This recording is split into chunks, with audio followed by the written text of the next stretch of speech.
LCM लेना तो आप लोगों को आता होगा, लेकिन भिन्न का एलसीएम और दशमलव संख्याओं का एलसीएम लेते समय कौन सी बातें विशेष होती हैं जो ध्यान देने योग्य होती है, तो जरा समझिए। यहाँ पर सबसे पहले तो यहाँ पर ये देखिए कि जैसे ये भिन्न है, इसका एलसीएम कैसे लेते हैं। तो भिन्न का एलसीएम लेने के लिए ध्यान रखिएगा, भिन्न का एलसीएम लेने के लिए ऊपर की संख्याओं का आपको लेना होगा एलसीएम।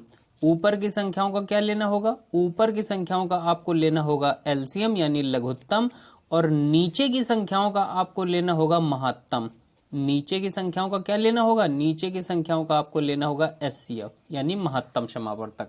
तो जब कभी भिन्न का एलसीएम निकालना पड़े तो ऊपर की संख्याओं का एलसीएम और नीचे की संख्याओं का एचसीएफ, ये बात समझ में आ गई।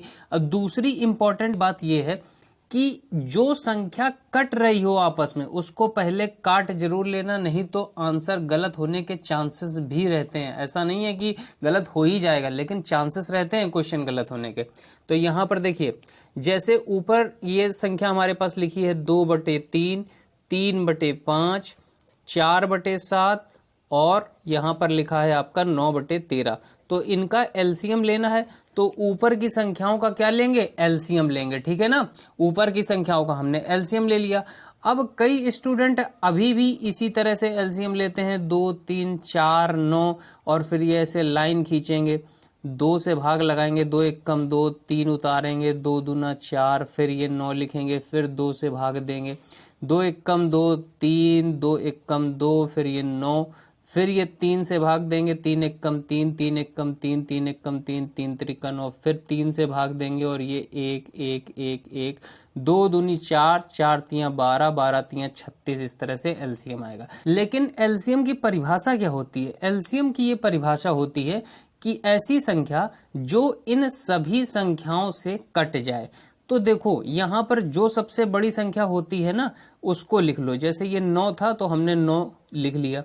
अब बताइए इस 4 का भाग क्या इस 9 में जाएगा, तो आप कहेंगे नहीं जाएगा, तो इस 4 को भी लिख लो, ठीक है। ये 9 हमने लिख लिया, 4 लिख लिया। अब बताइए 3 का भाग इसमें जाएगा, तो आप कहेंगे हाँ 9 में चला जाएगा, 3 त्रिका 9, तो 3 को छोड़ दो क्योंकि भाग चला जाएगा। जिसका भी भाग नहीं जाएगा बस उसको और हम लिख लेंगे। 2 का भाग बताइए इनमें से किसी में जाएगा, तो आप कहेंगे 2 का भाग 4 में चला जाएगा, 2 दूना 4, तो 2 को भी हटा दो। बस ये आ गया एलसीएम सीधे 9 चौको 36। हमें ये सब करने की जरूरत नहीं है। तो यहाँ पर एलसीएम कितना आ गया, 36। तो ऊपर की संख्याओं का हमने ले लिया एलसीएम और बटे नीचे की संख्याओं का क्या लेना होता है, एचसीएफ। नीचे की संख्याओं का एचसीएफ, तो 3, 5, 7, 13 एचसीएफ बताइए कितना होगा। अब ये नहीं कि भाग देने लगो। एचसीएफ का मतलब क्या होता है, एचसीएफ का मतलब होता है वह संख्या जो इन सभी संख्याओं को काट दे, सभी संख्याओं को काट दे। तो बताइए कोई ऐसी कॉमन संख्या है जो इन सभी संख्याओं को काट दे, केवल एक ही तो होगी। एक इसको भी काट देगी, इसको भी, इसको भी, इसको भी, इसके अलावा कोई और संख्या नहीं है जो सबको काट दे। तो एचसीएफ कितना आया, 1 आया। तो आंसर हमारा कितना आ गया, आंसर हमारा आ गया 36, यानी ऑप्शन ए सही हो गया। ये बात समझ में आ गई। अब ये दूसरा क्वेश्चन है दशमलव संख्या से रिलेटेड, कैसे एलसीएम निकाला जाता है इसका। तो देखो सबसे पहला काम होता है इसको भिन्न में बना लीजिए। तो 3 लिखा है, 3 को ऐसे ही लिखा रहने दो, इसको तो भिन्न में कुछ बनाने की जरूरत ही नहीं है। इसको देखो यहाँ पर 1.2 लिखा है, तो 1.2 का मतलब क्या हुआ, 12/10, यही तो हुआ ना भाई। एक अंक के बाद दशमलव है, नीचे हमने 1 जीरो बढ़ा लिया। इसको देखो यहाँ पर, इसे कैसे हम भिन्न में बनाएंगे, 6 लिखा और बटे कितने अंक के बाद दशमलव है यहाँ पर, 1, 2, 2 अंक के बाद दशमलव है, तो नीचे कितने जीरो आएंगे, 2 जीरो आ जाएंगे। अब ये नहीं कि सीधे इसका एलसीएम निकाल दो, ऐसे गलत हो जाएगा। आपको क्या करना है, नीचे यहाँ कुछ नहीं तो नीचे 1। सबसे पहले जो कटे हमने कहा काट लो।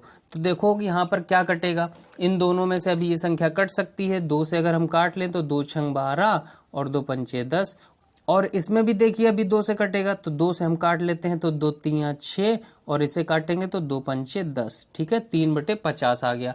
अब हम निकाल पाएंगे इसका एलसीएम। तो एलसीएम कैसे निकालते हैं, भिन्न की संख्याओं का एलसीएम होता है, ऊपर की संख्याओं का आपको निकालना होता है एलसीएम, ऊपर की संख्याओं का एलसीएम, और नीचे की संख्याओं का क्या निकालना होता है, नीचे की संख्याओं का एचसीएफ। इस तरह से भिन्न का एलसीएम निकाला जाता है। तो यहां पर देखो एलसीएम कितना आएगा, 3, 6, 3। तो हमने क्या आपको बताया, सबसे बड़ी वाली संख्या ले लो। सबसे बड़ी वाली संख्या कितनी है, 6। अब इस 6 को हमने लिख लिया। 3 का भाग बताइए इस 6 में जाएगा, तो आप कहेंगे हाँ चला जाएगा, 3 दूनी 6 होता है, तो ये हटा दो, इसको तो हम लिख ही चुके हैं। इस 3 से बात करो, ये 3 क्या इसका भाग चला जाएगा, 3 दूना 6, बिल्कुल चला जाएगा, ये भी हटा दो, बस एलसीएम आ गया 6। अब नीचे क्या है, एचसीएफ निकालना है नीचे की संख्याओं का, तो 1, 5 और 50 कौन सी ऐसी संख्या है जो इन तीनों को काट देगी। एचसीएफ का मतलब क्या होता है, वह संख्या जो इन तीनों को काट दे।